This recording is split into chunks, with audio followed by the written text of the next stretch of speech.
आज का यहाँ वीडियो आपकी कक्षा 10 की विज्ञान के अध्याय 14 ऊर्जा के स्रोत से बनाया जा रहा है। सबसे पहले आज के मुख्य बिंदुओं को देख लेते हैं।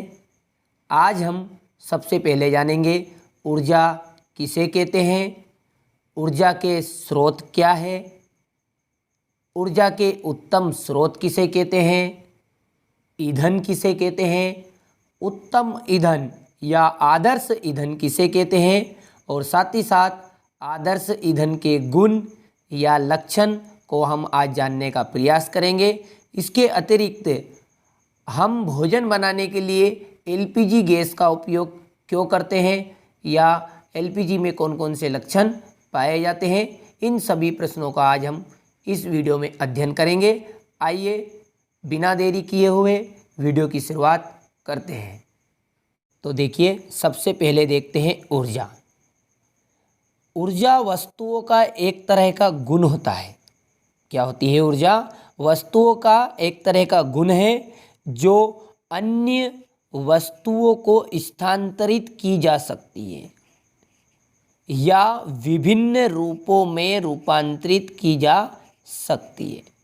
क्या होती है ऊर्जा? देखिए, ऊर्जा क्या है? एक तरह का वस्तु का गुण है जो अन्य वस्तुओं को स्थानांतरित करेंगे या फिर विभिन्न रूपों में हम इसे रूपांतरित करेंगे। ऊर्जा की एक तरह से और आप परिभाषा बता सकते हैं कि जो कोई भी कार्य करता है, यानी कार्य करने वाला, उसकी जो कार्य करने की क्षमता होती है उसी को हम क्या कहेंगे? ऊर्जा के नाम से जानेंगे। तो ऊर्जा को आप शाब्दिक अर्थों में कह सकते हैं कि किसी भी कार्यकर्ता की जो कार्य करने की क्षमता है उसी को हम ऊर्जा कहते हैं। ठीक है, अब देखते हैं ऊर्जा के स्रोत। देखिए, अभी हमने जान लिया कि ऊर्जा किसे कहेंगे कि जो कोई भी कार्य करता है उसके कार्य करने की क्षमता को। अब ऊर्जा के स्रोत वे सभी कारक जिनसे क्या होती है? ऊर्जा उत्पन्न होती है या फिर वे कारक जो ऊर्जा उत्पन्न करते हैं या जिनसे हमें क्या होती है? ऊर्जा प्राप्त होती है, उन्हें ही हम ऊर्जा के स्रोत कहेंगे।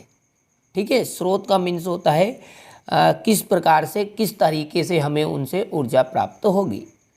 तो वे कारक जो ऊर्जा उत्पन्न करते हैं या जिनसे हमें ऊर्जा प्राप्त होती है उन्हें हम ऊर्जा के स्रोत कहेंगे। जैसे सूर्य, सबसे बड़ा ऊर्जा का स्रोत क्या है? हमारा सूर्य है, उसके कारण हमें ऊर्जा प्राप्त होती है। ठीक है, अब देखिए आगे है ऊर्जा के उत्तम स्रोत किन्हें कहेंगे। देखिए क्या हेडिंग है आपकी? ऊर्जा के उत्तम स्रोत। उत्तम का मतलब होता है अच्छा। अब आप उत्तम किसे कहेंगे? जो भी आपको आसानी से उपलब्ध हो जाएगा, आपके लिए क्या होना चाहिए? वह सुविधाजनक होना चाहिए। उसे लाने ले जाने में आपको कोई असुविधा नहीं होगी। साथ ही साथ में आप देखेंगे कि वह हमें सस्ता भी पड़ रहा है या नहीं। ये सारे के सारे जो स्रोत कहलाएंगे। जैसे मान लिया जाए एलपीजी एक गैस है, तो ये क्या है? इसको आप आसानी से एक स्थान से दूसरे स्थान पर ले जा सकते हैं, कोई असुविधा आपको नहीं है। ये साथ में आपको आसानी से उपलब्ध भी हो जा रही होती है और साथ ही साथ ये क्या? सस्ती भी है। इस कारण से आप इसे आप कह सकते हैं ऊर्जा का उत्तम स्रोत। ठीक है, तो वे स्रोत जो आसानी से उपलब्ध हो जाए, क्या हो जाए? जो आसानी से उपलब्ध हो जाए तथा जिन्हें एक स्थान से दूसरे स्थान पर ले जाने में कोई असुविधा भी ना हो। किन्हें कहेंगे आप ऊर्जा के उत्तम स्रोत? कि जो आसानी से उपलब्ध हो जाए तथा जिन्हें एक स्थान से दूसरे स्थान ले जाने में हमें कोई असुविधा भी नहीं हो, यानी तकलीफ भी नहीं हो, और साथ ही साथ वे कैसे होने चाहिए? सस्ते भी हो या सस्ते होने चाहिए। उन्हें आप कहेंगे ऊर्जा के उत्तम स्रोत। ठीक है, तो इस तरह हमने अभी सबसे पहले ऊर्जा देखी। तो ऊर्जा को क्या बोला हमने? कि ऊर्जा क्या है, एक वस्तुओं का एक तरह का गुण होता है जो अन्य वस्तुओं को स्थानांतरित कर सकते हैं या हम इसे विभिन्न रूपों में बदल सकते हैं। या फिर हमने इसकी परिभाषा एक और देखी, किसी भी कार्यकर्ता को जो कार्य करने की क्षमता होती है उसी को हम ऊर्जा कहते हैं। फिर उसके बाद में हमने देखा ऊर्जा के स्रोत, वे कारक जो ऊर्जा उत्पन्न करते हैं या जिनसे हमें ऊर्जा प्राप्त होती है, हम उन्हें ही क्या कहते हैं, ऊर्जा के स्रोत कहते हैं। अब उत्तम स्रोत ऊर्जा के जो आसानी से उपलब्ध हो जाए, एक स्थान से दूसरे स्थान में ले जाने में कोई असुविधा ना हो तथा साथ ही साथ वो सस्ता भी हो, ऐसे स्रोत ही आपके ऊर्जा के उत्तम स्रोत कहलाएंगे। अब हम देखते हैं ईंधन किसे कहते हैं। देखिए, वे पदार्थ जो ऑक्सीजन से क्रिया करते हैं, ऐसे पदार्थ जो ऑक्सीजन से क्रिया करते हैं और काफ़ी मात्रा में ऊष्मा उत्पन्न करते हैं। क्या करते हैं कि वे पदार्थ या ऐसे पदार्थ जो ऑक्सीजन से क्रिया करेंगे और काफ़ी मात्रा में क्या करेंगे, ऊष्मा को उत्पन्न करेंगे, उन्हें ही हम ईंधन कहेंगे। ठीक है, तो ईंधन किसे कहेंगे आप, कि ऐसे पदार्थ जो ऑक्सीजन से क्रिया करते हैं तथा काफ़ी मात्रा में ऊष्मा उत्पन्न करते हैं, उन्हें हम ईंधन कहते हैं। दूसरे शब्दों में आप ईंधन की परिभाषा इस तरह से भी लिख सकते हैं कि वायु की उपस्थिति में वस्तु का जलना ही क्या कहलाता है, ईंधन कहलाता है। यानी कोई भी जो वस्तु है वहाँ किसी न किसी की उपस्थिति में जलेगी, तो वो हमेशा ऑक्सीजन की उपस्थिति में, यानी कि हवा, ऑक्सीजन, वायु, इनकी उपस्थिति में जलेगी। ठीक है, तो कोई भी वस्तु का वायु की उपस्थिति में जलना ही क्या कहलाता है, ईंधन कहलाता है। अब देखिए ईंधन के उदाहरण। ईंधन के उदाहरण कौन से हैं, एक तो कोयला है, पेट्रोल, डीजल, लकड़ी आदि। ठीक है, यहाँ पर डीजल पे बड़ी ई की मात्रा आएगी, थोड़ी सी क्या इमला में मिस्टेक है, थोड़ा आप इसको सुधार लीजिएगा। ठीक है, तो ईंधन के उदाहरण क्या है, कोयला, पेट्रोल, डीजल, लकड़ी आदि। अब देखते हैं उत्तम ईंधन किसे कहते हैं। देखिए, उत्तम ईंधन का जो दूसरा नाम है आदर्श ईंधन भी है। तो आपसे परीक्षा में पूछा जाता है कि उत्तम ईंधन या आदर्श ईंधन किसे कहते हैं। देखिए, ऐसे ईंधन जिनका कैलोरी मान अधिक होता है तथा वे कम मूल्य पर उपलब्ध हो जाते हैं। जिनका कैलोरी मान भी एक तो अधिक रहेगा और साथ ही साथ में वहाँ कम मूल्य में भी उपलब्ध हो जाएंगे तथा इसके अलावा उन्हें एक स्थान से दूसरे स्थान तक ले जाने में कोई असुविधा ना हो, उन्हें उत्तम ईंधन कहते हैं। किन्हें कहते हैं उत्तम ईंधन, कि जिनका कैलोरी मान भी अधिक रहेगा, कम मूल्य पर भी उपलब्ध हो जाएंगे तथा एक स्थान से दूसरे स्थान तक ले जाने में उन्हें असुविधा भी ना होगी, उन्हें ही हम उत्तम ईंधन कहेंगे। ठीक है, या आदर्श ईंधन कहेंगे। अब देखते हैं आदर्श ईंधन के गुण या लक्षण। यह प्रश्न आपका परीक्षा की दृष्टि से बहुत ही महत्वपूर्ण है कि आदर्श ईंधन के लक्षण बताइए, आदर्श ईंधन के गुण बताइए, आदर्श ईंधन की विशेषता बताइए। ठीक है, या फिर आपसे यहाँ प्रश्न पूछा जाता है कि एलपीजी एक आदर्श ईंधन है, क्यों? इसका भी आंसर यही आपको लिखना है। देखिए आदर्श ईंधन किन्हें कहेंगे, हमने अभी देखा कि जो आसानी से उपलब्ध हो जाए तथा जो सस्ता भी हो। ठीक है, तो यहाँ आसानी से उपलब्ध हो जाता है।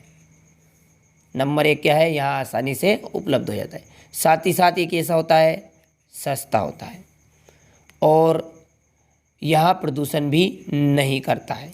ठीक है, अच्छा आप इस आदर्श ईंधन को एलपीजी की तरह समझिए।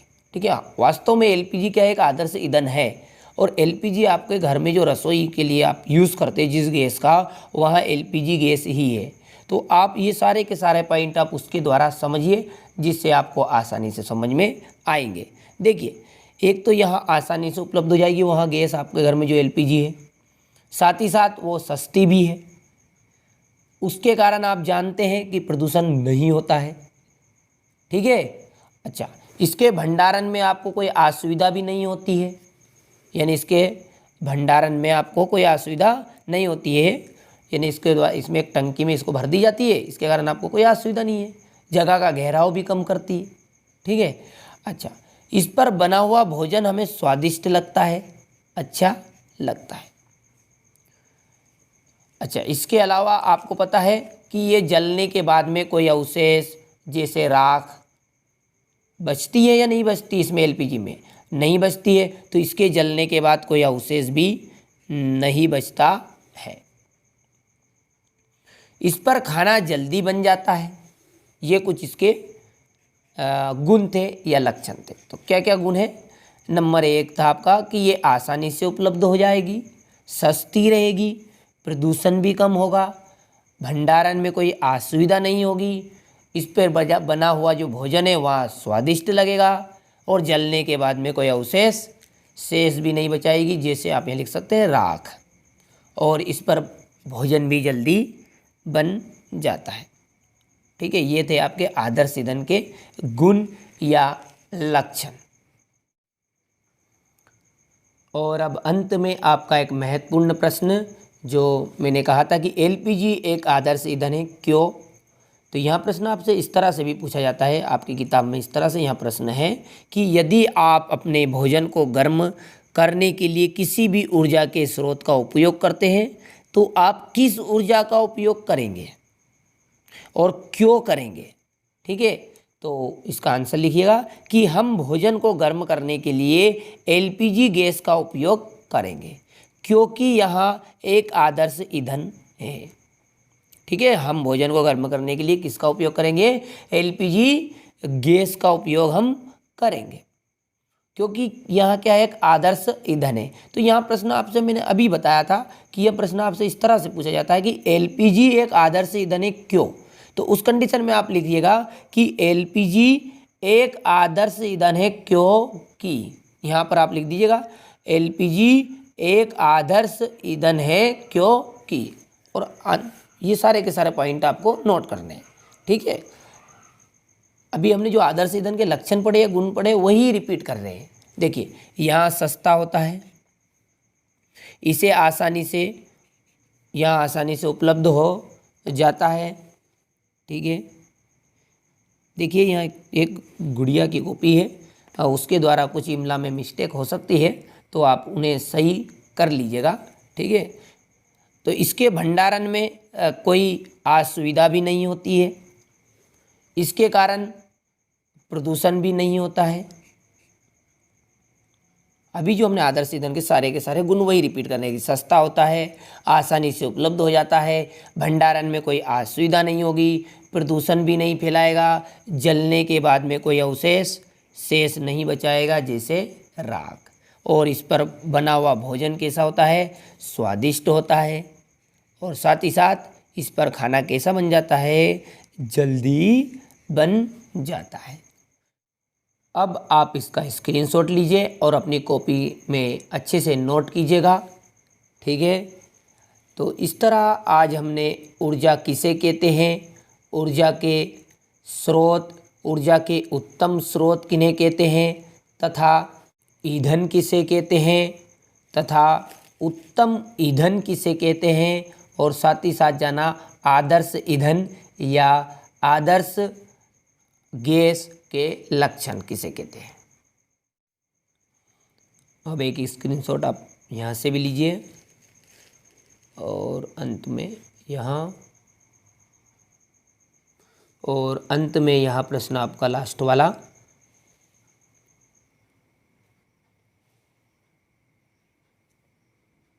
ठीक है, आशा करता हूँ आपको वीडियो ज़रूर समझ में आया होगा। तो आप इसे अपनी नोट कॉपी में अच्छे से लिखिएगा और अच्छे से कंप्लीट कीजिएगा, ताकि आप परीक्षा में अधिक से अधिक अंक प्राप्त कर सकें।